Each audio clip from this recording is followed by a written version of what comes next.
Again, I'll mute you all of you. Attendance end पे होगी and during the lecture कोई question हो कोई issue हो आप मुझे जो है वो मैसेज कर सकते हैं. टोटल लेक्चर जो आपके सिर्फ पैथो के हैं जनरल पैथो के वो 15 के अराउंड है 15 ही है और इसके बाद फिर माइक्रो के आपके आते हैं तो टोटल अराउंड 24 to 25 लेक्चर्स बन जाएंगे.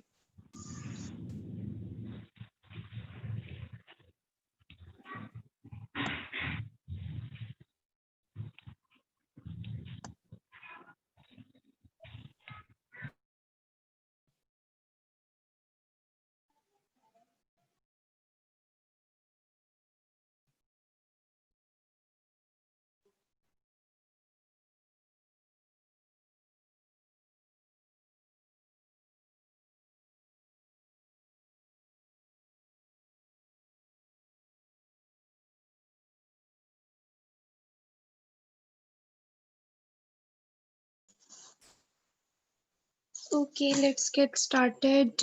Before starting,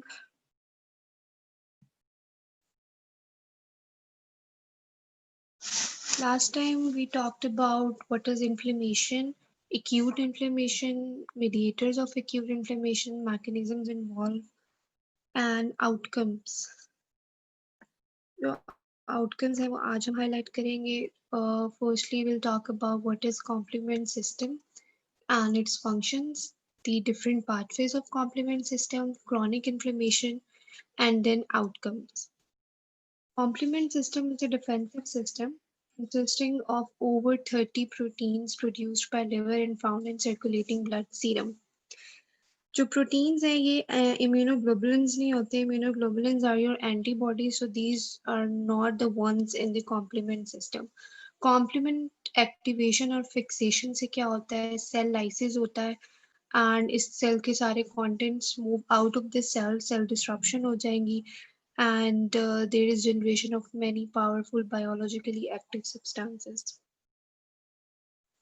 Complement system works as a cascade system. What is a cascade? It is the one when one reaction triggers another reaction. It triggers another reaction and so on.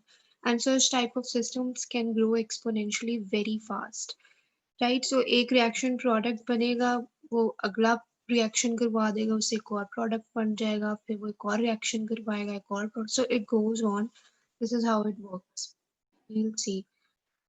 Role of complement in diseases inflammation को stimulate करवाता है. इसका role है inflammation के अंदर defence system against bacterial infections and also activated during अगर incompatible blood transfusion हो जाए and during the autoimmune diseases में जो डैमेजिंग इम्यून रिस्पॉन्सेज होते हैं उसमें इसका रोल है. और अगर कॉम्प्लीमेंट सिस्टम की डेफिशिएंसी हो जाए तो ऑब्वियसली डिफेंस सिस्टम इन्फ्लेमेशन ये सारी चीज़ें कॉम्प्रोमाइज होंगी और अगर जो है उसकी ओवर एक्टिवेशन हो जाए तो that is also complicated. This is one thing to understand. पहले भी लास्ट लेक्चर में मैंने बताई थी कि जो इनएक्टिवेटेड कॉम्प्लीमेंट प्रोटीन्स होते हैं हम उनको कैपिटल C1 से अपर केस लेटर से डिनोट करते हैं. इट्स लाइक कैपिटल C1 है, C2, C3. So it means कि ये इनएक्टिव है. For the activation, this for example C1 है तो it should be splitted into its two parts C1A, C1B. So we denote the activated products in the form of lowercase letters small a, small b use करेंगे. So this is an activated product of this inactive C1. There are three pathways of the complement system: classical, alternative, and lectin. Classical pathway, it is triggered by fixation of C1. तो ये C1 complement C1 से start होगा and it fixes to or it binds to antibody. IgM हो सकती है, IgG. These are the immunoglobulins that is combined with an antigen. So basically इसमें antigen antibody complex बनेगा जिसके साथ आपका कॉम्प्लीमेंट C1 अटैच होगा और क्लासिकल पाथवे इस तरह स्टार्ट होगा. द ऑल्टरनेटिव पाथवे उसमें C1 का रोल नहीं होता. It is triggered by microbial surface molecules like endotoxins. कोई बैक्टीरिया है तो endotoxin produce करता है. Endotoxin is a lipopolysaccharide that is found in the cell wall of gram-negative bacteria. So it acts as a pyrogen involved in various biological reactions. और endotoxin की small amount भी अगर blood stream में present होगी तो it can cause the infection और उसके response में एक alternative pathway activate हो जाएगा. Third one is the lectin pathway. Lectin जो होता है it is a carbohydrate binding protein, right? आपका जो पूरा complement है वो proteins का ही बना हुआ है, उसमें different proteins होंगे. So lectin जो है वो itself is a protein that binds to carbohydrate moiety और वो carbohydrate होती है mannose that is present in the plasma membrane of the microbe और डायरेक्टली फिर ये C1 को एक्टिवेट करता है. सो क्लासिकल और लेक्टिन में मेजर एक डिफरेंस यही होता है कि जो क्लासिकल होगा उसमें एंटीबॉडी एंटीजन कॉम्प्लेक्स बनेगा जिसके साथ C1 अटैच होगा और लेक्टिन के अंदर या ऑल्टरनेटिव दोनों में कोई एंटीजन एंटीबॉडी कॉम्प्लेक्स नहीं बनता. लेक्टिन के अंदर लेक्टिन इटसेल्फ जो है वो मेनोज के साथ बाइंड करता है और फिर C1 एक्टिवेट होता है और फिर इसी तरह के स्केट चलती है जिससे क्लासिकल में चलती है. Will see in detail. So an overview क्या है कि क्लासिकल के अंदर एंटीबॉडी एंटीजन कॉम्प्लेक्स बनेगा, ठीक है, जिसके साथ आपका कॉम्प्लीमेंट C1 अटैच हो जाता है और ये पूरा कॉम्प्लेक्स ब्लड से क्लियर आउट कर देता है. मेनान बाइंडिंग लेक्टिन, मेनान या मेनोज एक ही चीज है. ये इसका पॉलीमर होता है. सो मेनान बाइंडिंग जो लेक्टिन है उसने भी उसमें आपके पास सेकंड पाथवे है और ऑल्टरनेटिव में क्या होता है कि एक बैक्टीरियम है माइक्रोब है वो एंडोटॉक्सिन्स रिलीज कर रहा है जिसके थ्रू आपकी प्रो इन्फ्लेमेटरी मॉलिक्यूल्स बनेंगे, सेल लाइसिस होगा, सबका यही काम होगा. इसके फंक्शंस हम पाथवेज डिस्कस करने के बाद देखेंगे. Okay, let's start with the classical pathway. So it is considered to be a part of specific immune response because it relies on antibodies to initiate it. So this is a microbe with antigens, ठीक है, और ये आपकी antibody immunoglobulins. जब antibody किसी antigen से attach होगी सिर्फ तभी C1 ने antibody से जाके उसके ends पे attach होना है. If the antibody is not attached to antigen, तो C1 उस antibody के साथ attach नहीं होगा. So सबसे पहले ये कॉम्प्लेक्स बनेगा antigen antibody and C1 complex. उसके बाद क्या होगा क्योंकि ये इनएक्टिव है इसने एक्टिवेट होना है, स्प्लिट हो जाएगा. सॉरी, स्प्लिट होगा जब C2 C4 को एक्टिवेट करेगा. C1 activate C2 and C4 और C2 C4 एक्टिवेट हो जाएंगे C2A C2B C4A और C4B में. So once the C1 is activated, it activates the two other complement proteins. Activation इसकी C1A और B में ही होती है जहाँ पे शो नहीं की हुई, लेकिन इसका मेजर रोल जो आगे आता है वही होता है कि इसने C2 C4 को एक्टिवेट करना होता है by cleaving them into its activation products. अब यहाँ पे जो रोल है वो होगा B का, C2B and C4B का. C2A C4A they diffuse away and C2B and C4B they bind together on the surface of the bacteria and they form a C3 activation complex जिसको हम C3 convertase भी कहते हैं, ठीक है.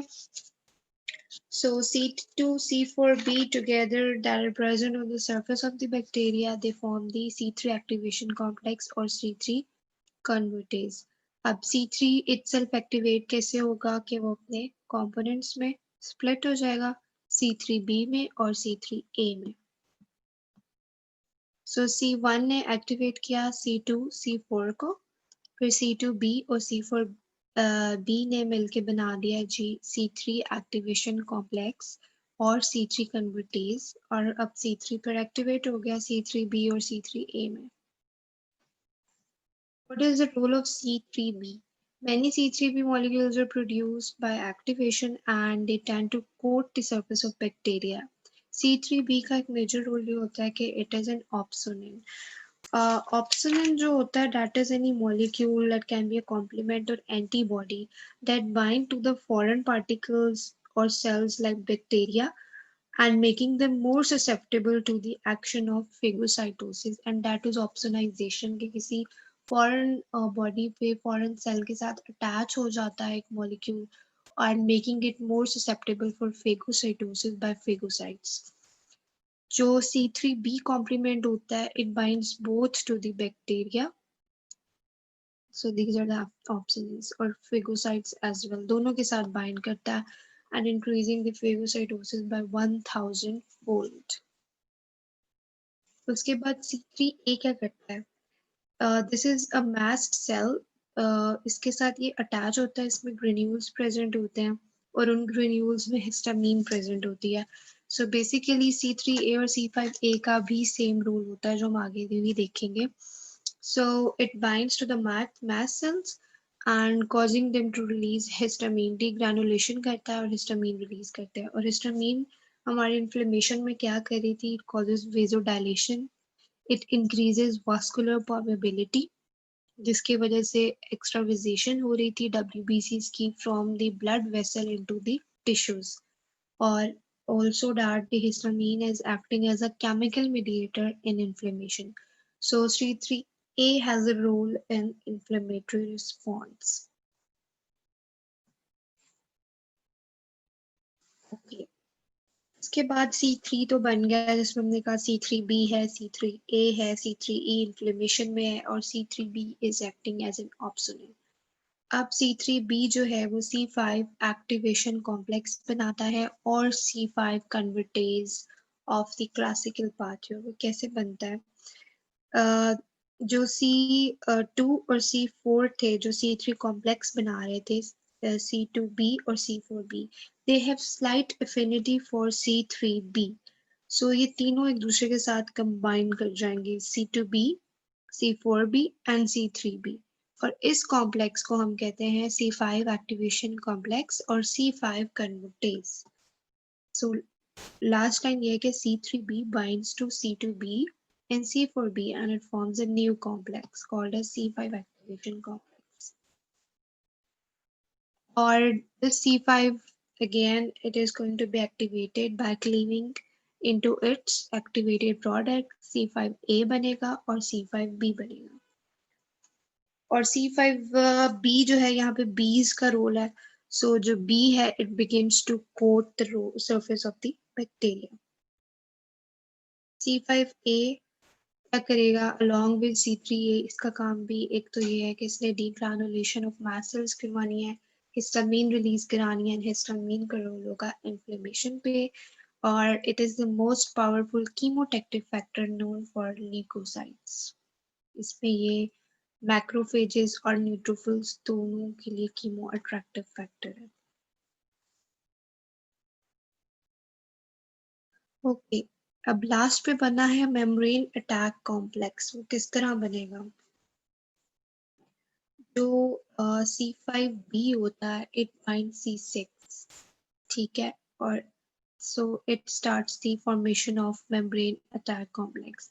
C5b C6 के साथ अटैच होगा, फिर ये दोनों मिलकर किससे अटैच हो जाएंगे? C7 से. अब C5b हो गया, C6 हो गया, C7 हो गया, इन्होंने जाके फिर C8 से कंबाइन करना है, फिर C5b 6 7 8 और ultimately C9, and there are number of C9 complements और वो सारे मिलके एक circular सा complex बना देते हैं. That is the membrane attack complex. That is, this is the poly C9, क्योंकि सिर्फ एक C9 नहीं होगा, there are a number of C9. So this is a cascade कि यहाँ पे C5b C6 से बना, C6 C7 से अटैच हो गया, C7 C8 से हुआ, C8 ने आगे number of C9 के साथ अटैच होना शुरू हो गया. So how it goes: C5b, C7, C8, C9. So this one is the membrane attack complex and it appears like that on the electron microscopy. What is the role of this membrane attack complex?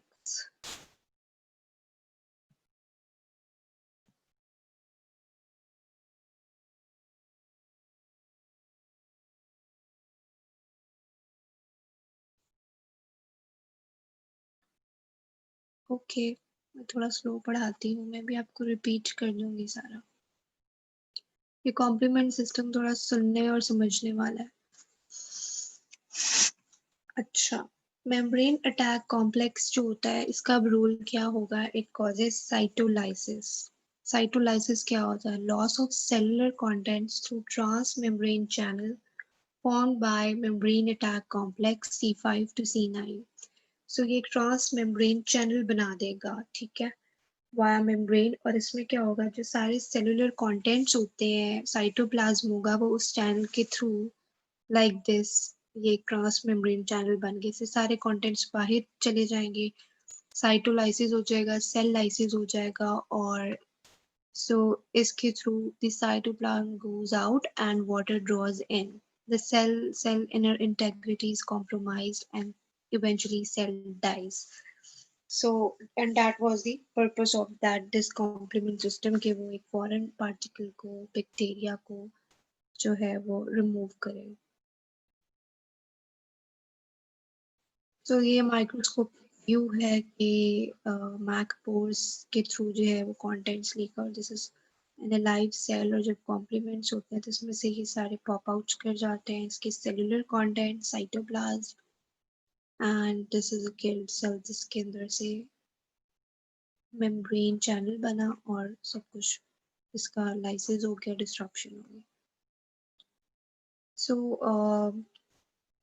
Summing the classical pathway, हमने ये कहा था कि classical pathway में antigen और antibody complex बनता है, ठीक है, और उस एंटीजन एंटीबॉडी कॉम्प्लेक्स के साथ C1 अटैच होता है।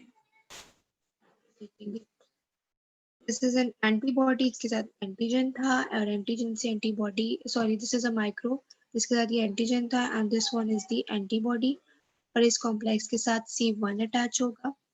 C1 जो है जब एक्टिवेट हो जाएगा तो ये C2 और C4 को एक्टिवेट करता है, जिससे आपके प्रोडक्ट्स क्या बनते हैं, C2A, C2B, C4A and C4B। हम यहाँ बात करेंगे बीज की, C2B और C4B, ये दोनों कंबाइन कर जाएंगे, they bind to each other at the surface of bacteria forming another complex which is C3 activation complex or CT convertase. C3 is again activated into C3b and C3a.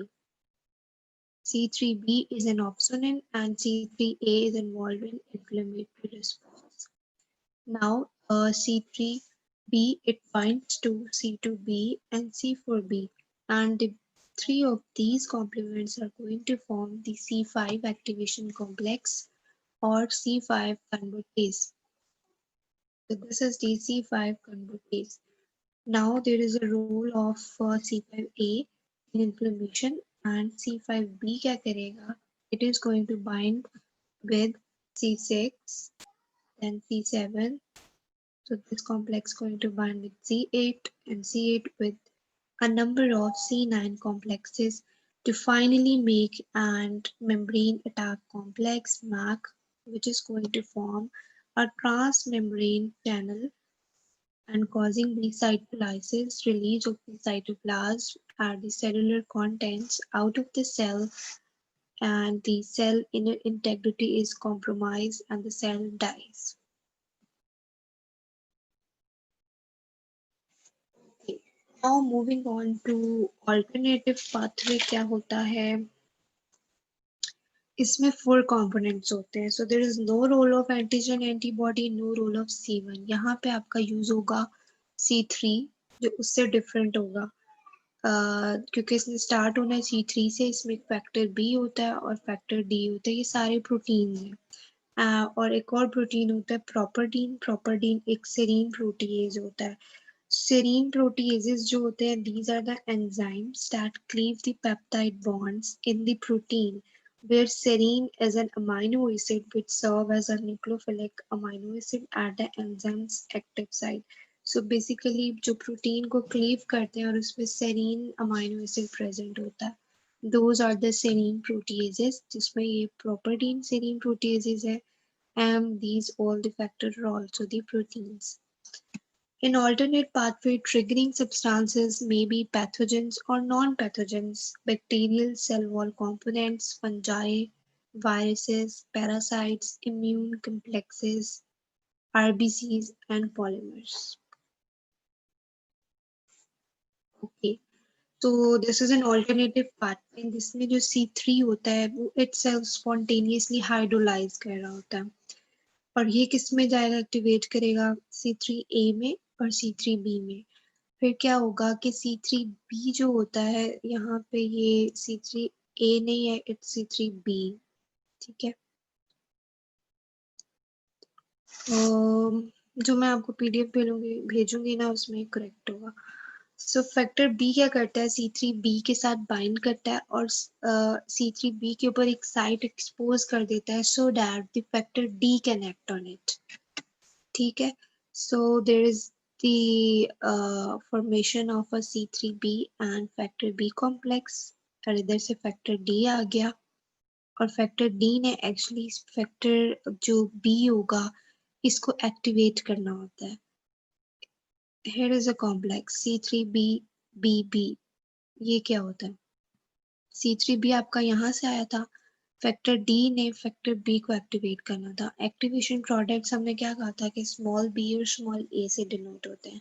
So factor B is the capital B here और इसके साथ जो small b है that is the activated products. इसमें सिर्फ BB show हुआ है, BB और BA का रोल इधर ऑल्टरनेटिव पाथवे में नहीं है। सो C3B के साथ एक्टिवेटेड फैक्टर B है C3BBB which is called as the C3 convertase। जो आपका क्लासिकल पाथवे था उसमें जो C3 convertase था it was C2B, C4B और C3B। यहाँ पे थोड़ा डिफरेंट है, जब आप इसको रिवाइज करेंगे तो आपको समझ आ जाएगी। So here is C3B, factor B ने C3B के साथ जाके अटैच हो जाना है और उसने एक साइट एक्सपोज कर देनी है जहां पे फैक्टर D ने एक्ट करके फैक्टर B को एक्टिवेट कर देना है and it forms a complex C3 convertase which is C3B and capital B small b is the activated factor B. This C3 convertase in unstable molecule होता है, इसको stabilize करने के लिए एक और प्रोटीन आएगा प्रोपरडीन जो मैंने भी बताया कि it is a serine protease, right. अब ये स्टेबलाइज हो गया, अब इसने फिर C5 कन्वर्टेज बनाना है जो उस C5 कन्वर्टेज से डिफरेंट है। वो किस तरह बनेगा कि इसमें बस ये एक चीज यही होगी कि इस कॉम्प्लेक्स के अंदर एक और C3B मॉलिक्यूल ऐड हो जाएगा which is a C5 convertase. So there are two C3Bs and one BB, C3B, BB and C3B again। ठीक है जी, उसके बाद क्या होगा, C5 कन्वर्टेज बन गया आपका।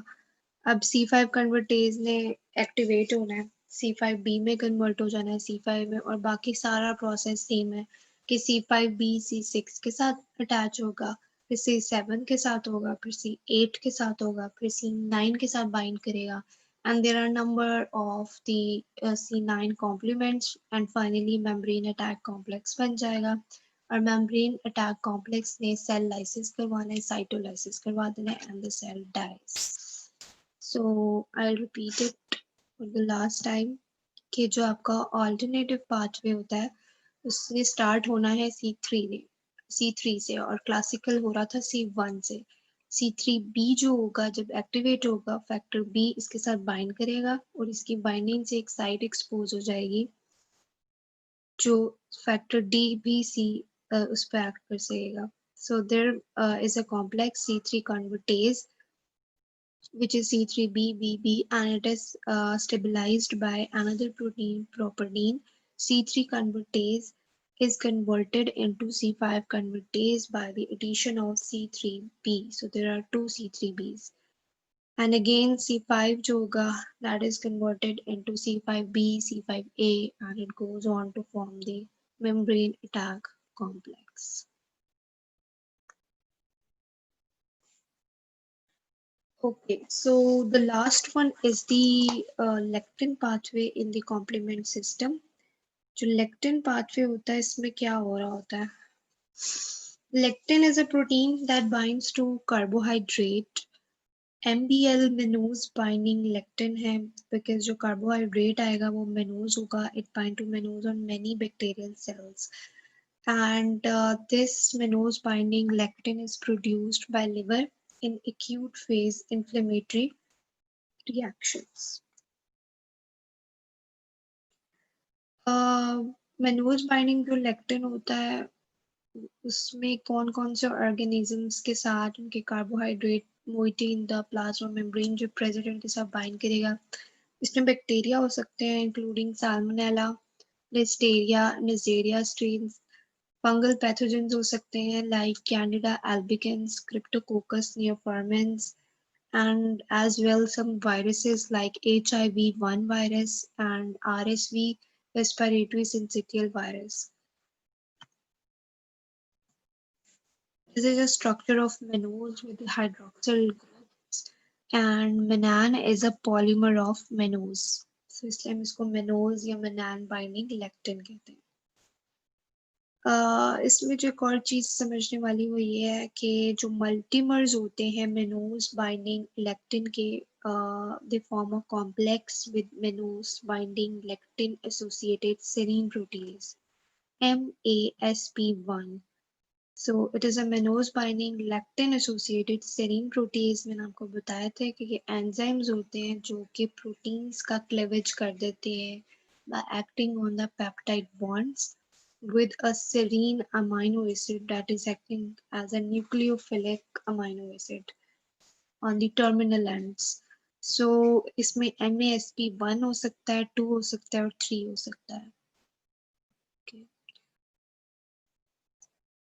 जो मेनोज बाइंडिंग लेक्टिन होगा वो MASP1 के साथ बाइंड करेगा और फिर बैक्टीरिया के साथ बाइंड करेगा. तो एक कॉम्प्लेक्स बन जाएगा.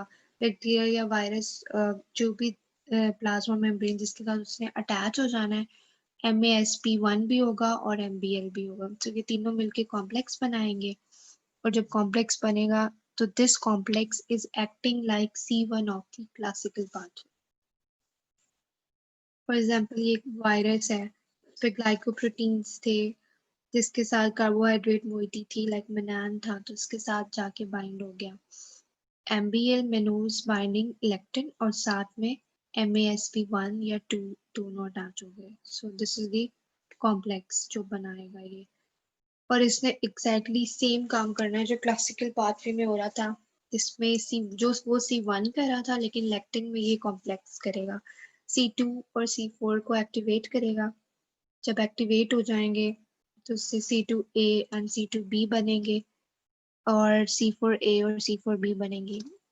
फिर बनेगा जी C3 convertase.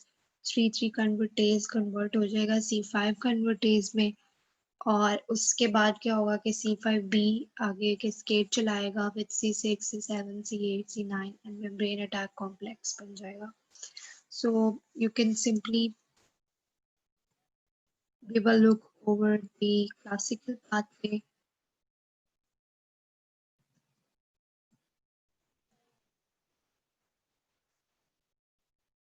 Okay.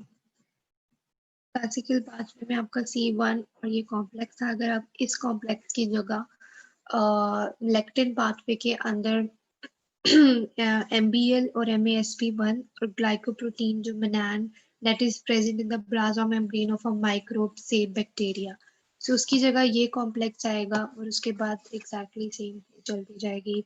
C2 C4 था जो स्प्लिट हो गया था, फिर आपके पास C2B C4B ने मिलके C3 बना दिया था.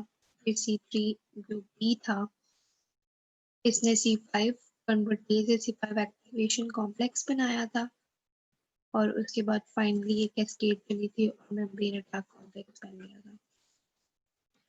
तो इन सब का रोल यही है कि इन्होंने एक मेम्ब्रेन अटैक कॉम्प्लेक्स बनाना होता है to cause the cell lysis.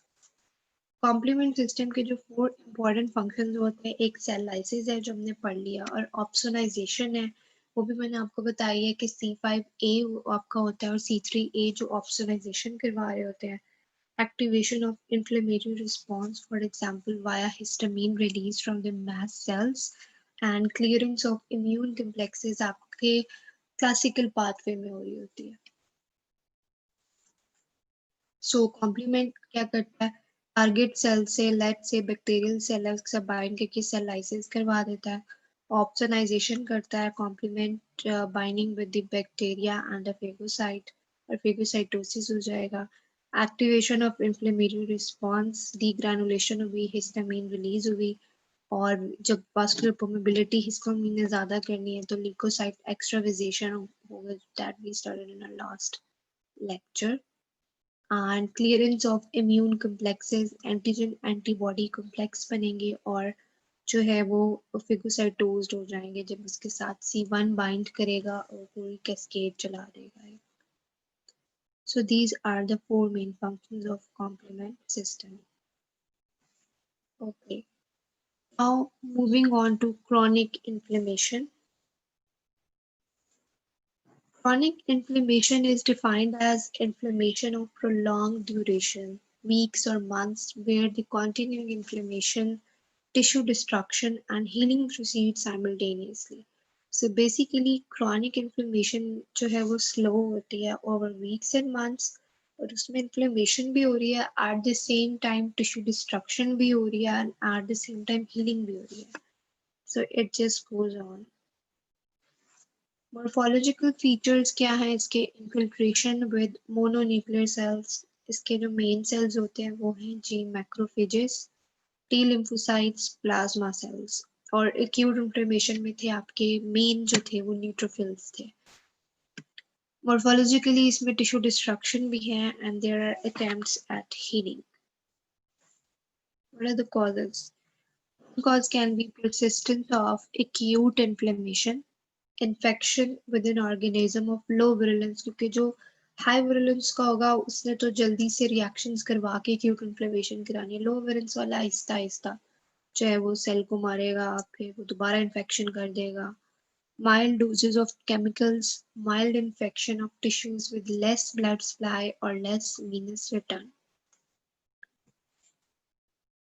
Chronic inflammations bacterial हो सकती हैं as in TB, syphilis, leprosy, fungal infections, cryptococcal infections, parasitic infections, schistosomias, and sarcoidosis, Crohn disease. इन सब में chronic inflammation हो रही होती है. इन कुछ का हम overview भी लेंगे कि उसमें क्या होता है. Macrophages जो होते हैं वो क्या होते हैं? जो आपके chronic inflammation का एक main cell है. These are the tissue cells derived from hematopoietic stem cells. Bone marrow में आपके ब्लड सेल्स की फॉर्मेशन होती है इंक्लूडिंग आरबीसीज एंड डब्ल्यूबीसी, वहां से बनेंगे. And the progenitor cells in the embryonic yolk sac and foetal liver में भी बनते हैं during early development. Circulating cells of this lineage are monocytes. तब पिछले लेक्चर में भी I told you that the macrophages जो होते हैं वो टिश्यूज में होते हैं और the same cells that are present in the blood are called monocytes. So specific location में डिफरेंट ऑर्गन्स में जो मैक्रोफेजेस होते हैं they are the same cells but different names. Like liver में they are called as Kupffer cells, spleen and lymph nodes में होंगे तो these are sinus histiocytes. CNS में अगर प्रेजेंट होंगे तो माइक्रोग्लाइल सेल्स कहेंगे. लंग्स में होंगे तो these are alveolar macrophages. Just wait for a second.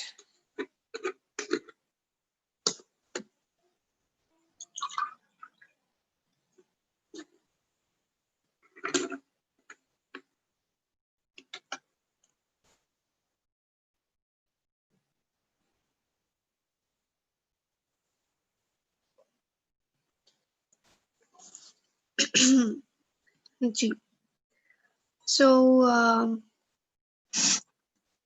this is a cycle as shown here कि जब मैक्रोफेज से स्टार्ट करते हैं, मैक्रोफेज जब एक्टिवेट हो जाते हैं तो इन्होंने क्या करना है जी, साइटोकाइंस रिलीज कराने हैं, इंटरल्यूकिन 1 एंड इंटरल्यूकिन 12, जिससे टी लिम्फोसाइट्स क्या होगा, एक्टिवेट हो जाएगा.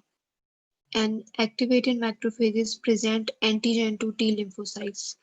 टी लिम्फोसाइट एक्टिवेट होके क्या करेगा, ट्यूमर नेक्रोसिस फैक्टर रिलीज कराएगा, other inflammatory mediators. So role in the inflammation, and interferon gamma release कराता है। इंटरफेरॉन गैमा जो है वो भी एक केमिकल कंपाउंड है जिसने मैक्रोफेज को एक्टिवेट करवाना है, और जब मैक्रोफेज एक्टिवेट होगा तो ये भी डिफरेंट कीमोकाइन लाइक टीएनएफ इंटरल्यूकिन 1 को करवाएगा और इन्फ्लेमेशन में इन्वॉल्व होगा, और इंटरल्यूकिन 12 एंड अदर साइटोकाइंस, और फिर टी लिम्फोसाइट को activate. So it's a cycle कि मैक्रोफेज एक्टिवेट हुआ, टी लिम्फोसाइट्स को एक्टिवेट कर दिया, टी lymphocytes ने macrophages को activate कर दिया.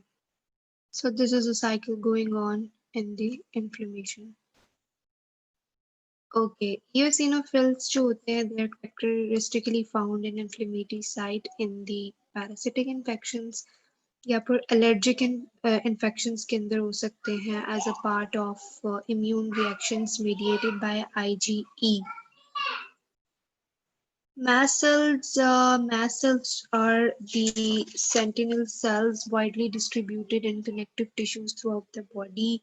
Sentinel cells जो होते हैं वो किसी टिश्यू के अंदर embedded होते हैं, like skin के अंदर.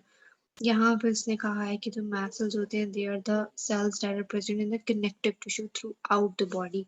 So ये acute में भी involve होता है, chronic में भी. Acute में हमने कहा था कि इनमें granules होते हैं और histamine release होती है, and the same is happening in chronic. Mast cells are armed with IgE antibody that is specific for certain environmental antigens. Response occurs during allergic reaction to foods, insect venom, or drugs. Granulomatous inflammation क्या होती है? So we are going to talk about it in detail. It is a distinctive pattern of chronic inflammation जिसमें granulomas बनते हैं. What is granuloma? It is a structure that is formed during inflammation and is a collection of immune cells which are macrophages. Granulomas बनते कब है? They are formed when the immune system attempts to wall off a substance like with foreign bodies ने perceive किया है कि this cell is foreign to our immune system, उसको remove करने की कोशिश करती है लेकिन वो properly eliminate नहीं हो पाता, तब granulomas बन जाते हैं which is a chronic inflammation. Such substances include infectious organisms including bacteria हो सकता है, fungi हो सकता है, foreign objects, keratin, suture fragments, कुछ भी जिसको वो remove करने की कोशिश कर रहा है. Characterized by presence of activated macrophages, lymphocytes and occasional plasma cells in a granuloma. Classical example है tuberculosis, TB.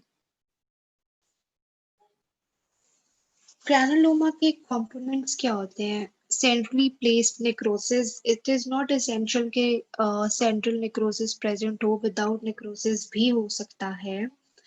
और बाकी सारे macrophages होते हैं, that is epithelioid cells, they are also macrophages. हम आगे देखते हैं.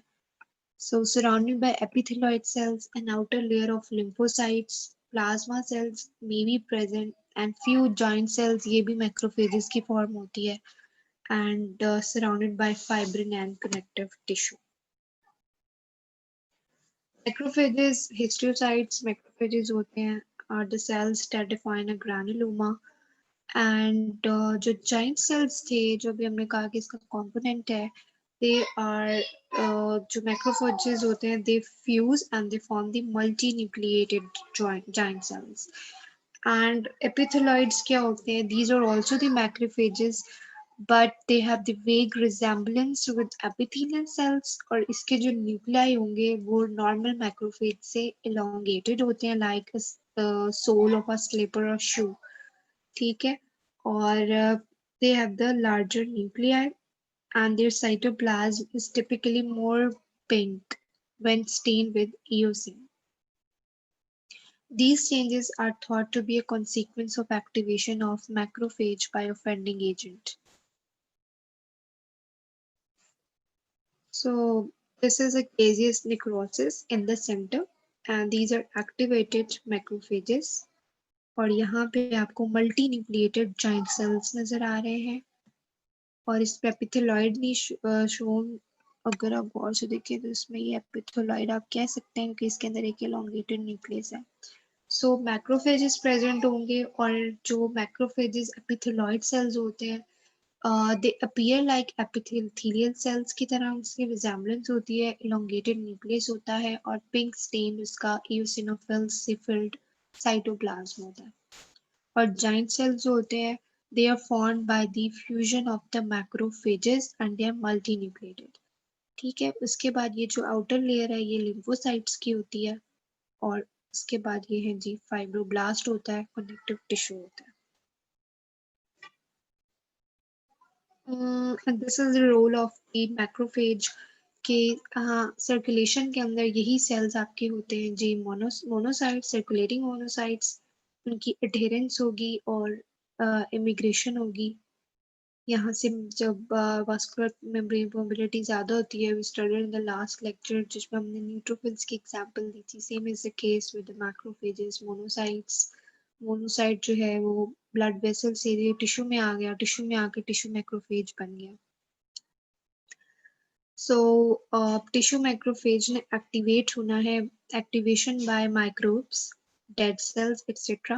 and immune response activated T cells, lymphocytes जो थे आपके वो भी इसको एक्टिवेट कर रहे थे, we just read। और एक्टिवेटेड मैक्रोफेज का जो रोल है वो है जी टिश्यू इंजरी एंड इन्फ्लेमेशन में और फाइब्रोसिस के अंदर। Types of granuloma, it can be a foreign body granuloma like कोई मटेरियल था such as टैल, कोई सूचर पड़ा हुआ तो कोई फॉरेन बॉडी थी वो रिमूव नहीं हुई बॉडी से, तो वहां पे क्या होगा, they are large enough to preclude phagocytosis by a single macrophage। So वो इतने बड़े थे कि वो उसके engulfing सही तरह से नहीं हुई, phagocytose नहीं हो सका और वहां पे chronic inflammation हुई और granuloma formation होगी as a result of repeated attempts to remove that foreign body। Immune granuloma, so this is the foreign body granuloma, around the foreign body जो है वो granuloma बन जाएगा। Immune granuloma is caused by insoluble particles that are capable of inducing a cell-mediated response। इसमें ये immune granuloma है, इसके अंदर necrosis शो नहीं हुआ हुआ, इसमें this is without necrosis। इसमें आपके immune responses जो हैं वो involve होते हैं। Causes of granulomatous disease or granuloma, infectious causes हैं bacteria, parasites, fungi।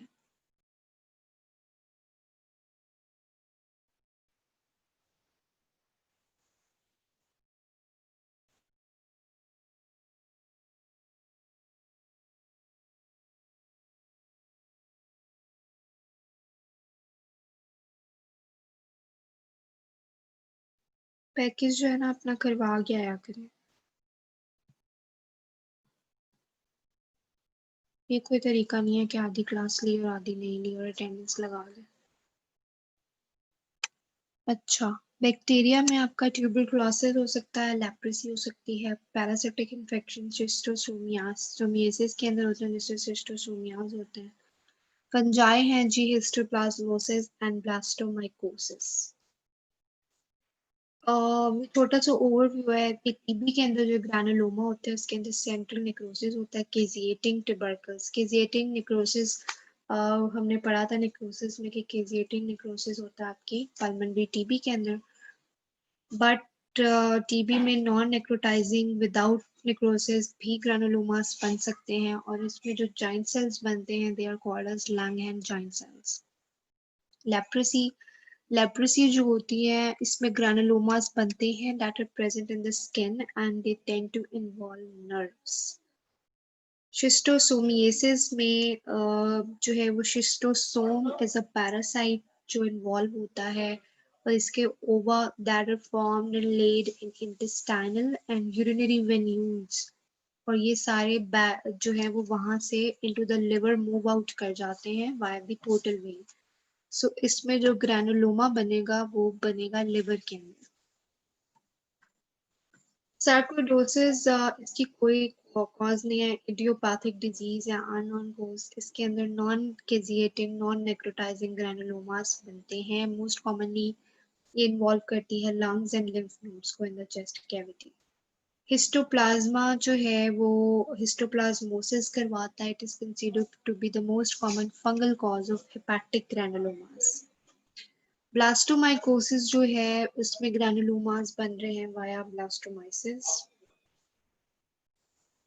This is और morphological picture of a specimen जिसमें प्राइमरी टीबी हो रहा है, लंग का स्पेसिमेन है.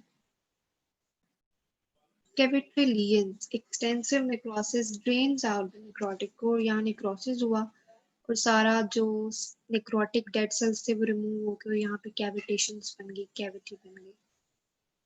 So these are cavitary lesions. This is TB lymph node. Involvement of lymph node given a mated appearance. Centers are filled with cheesy necrotic material. ये सारा यहाँ पे necrotic material पड़ा हुआ है, right? तो tuberculous माइक्रोस्कोप की होगी, इसमें caseous necrosis हो रहा होगा, सेंटर में pink structureless center होगा and it is surrounded by lymphocytes in the center. और जो epithelioid cells होते हैं ये macrophages ही होते हैं with the pink granular cytoplasm and the slipper shaped nuclei. And giant cells, these are the large mass of cytoplasm, multinucleated macrophages से बनते हैं. यहाँ पे giant cells पड़े हुए हैं. तो वही स्ट्रक्चर है जो मैंने स्टार्ट में आप लोगों को बता दिया. Systemic effects of inflammation. Acute inflammation के systemic effects क्या होते हैं? Acute inflammation में acute phase reaction होता है या हम उसको कहते हैं कि systemic inflammatory response syndrome. Basically इसमें cytokines produce होते हैं. जब हमने पढ़ा था पिछले लेक्चर में डिटेल में, ये chemical compounds होते हैं जिसमें जो WBCs produce करते हैं, इसमें tumor necrosis factor होगा. Interleukins 1, interleukin 6, they are most important chemical mediators leading to systemic effects. Interleukin 6 stimulates the hepatic synthesis of a number of plasma proteins जो आपकी inflammation में present होते हैं, involved होते हैं. Inflammation में जी fever और pyrexia होता है acute में if the temperature is more than 37.8 और 100 से above है. Pulse जो है वो fever में increase हो जाती है, above 100 को हम कहते हैं this is increased pulse और tachycardia. Blood pressure may or may not increase, chills होते हैं और एनोरेक्सिया हो जाता है. Anorexia is the lack of apatite.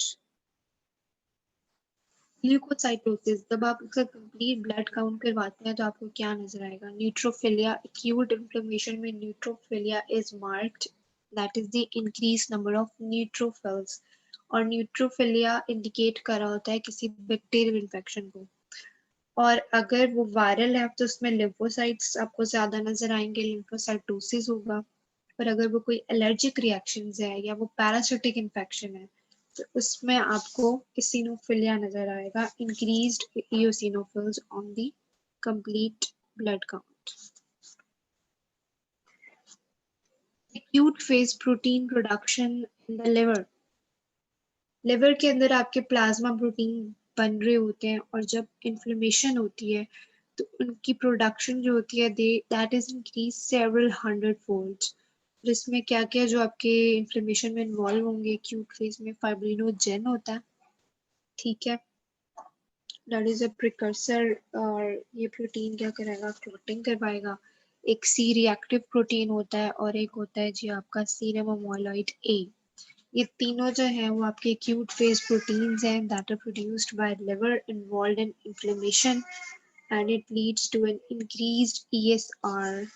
ESR क्या होता है? आपका एक ब्लड टेस्ट होता है that measures how quickly RBCs settle at the bottom of a test tube. इसमें sedimentation होती है और RBCs जो होते हैं वो ब्लड की जो बॉटम होगा वहां पे जाके दे ले डाउन.